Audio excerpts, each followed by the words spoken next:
નર્મદામાં RT માટે ખોટા આવકના દાખલાનું કૌભાંડ સામે આવ્યું છે, ત્યારે ચૈતર વસાવા અને મનસુખ વસાવાએ કેટલાક ગંભીર આક્ષેપો કર્યા હતા. મને લાગે છે મોટા પ્રમાણમાં નાણાંની લેવડ દેવડ થયેલી છે અને જે પણ સેન્ટરો ઊભા કરીને ખોટી રીતે આવા દાખલા ઊભા કર્યા છે, માત્ર વિદ્યાર્થીઓ જ નહીં પણ કેટલાય લોકો તો પેન્શન પણ લે છે, કેટલાય લોકોએ તો યોજનાઓનો પણ લાભ લીધો છે.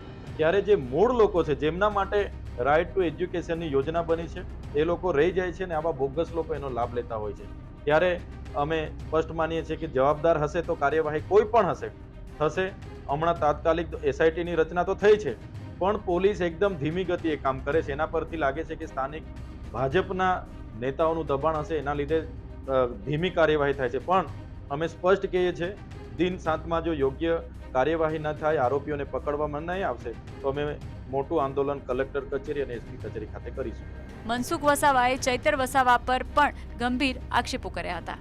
આના પાછળ બીજા મોટા બીજા રાજકીય નેતાઓ છે. આમાં કોક ને કોક અવડા પાટે કોઈ લાઈન લઈ જાય છે. આ ટીડીઓની બદલી કરનાર કોણ છે એ તપાસ કરાવો. આ આખી ઘનશ્યામભાઈનું નામ ઉછાળીને આખી તપાસને અવડા પાટે લઈ જવામાં આવે છે.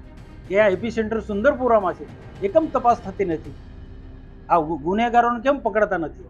ચૈતર વસાવા લેટ બોલ્યા છે, એને પણ મારે પ્રશ્ન છે ચૈતર વસાવાને, આ બાબતે તમે આટલા વખત બોલ્યા કેમ? કારણ કે એમનો આમ આદમી પાર્ટીનો નર્મદા જિલ્લાનો નિરંજન વસાવા પણ ઇન્વોલ્વ છે. 1 કિલોમીટર અંતરે એનું ગામ છે. આ બધા સાથે એકબીજા મિત્રો છે. આ બધી ટોળકી બધા મિત્રો છે. આમ આદમી પાર્ટી કે કોંગ્રેસના લોકો પણ બધા ઇન્વોલ્વ છે. કેમ બોલ્યા નથી? મનસુખ વસાવા સિવાય ભાજપના નેતા પણ નથી બોલ્યા નર્મદા જિલ્લા, કે આમ આદમી પાર્ટીના નેતા નથી બોલ્યા, કે કોંગ્રેસના નેતા પણ નથી બોલ્યા. આ નથી બોલ્યા બધા લોકો ઇન્વોલ્વ છે આ ષડયંત્રની અંદર.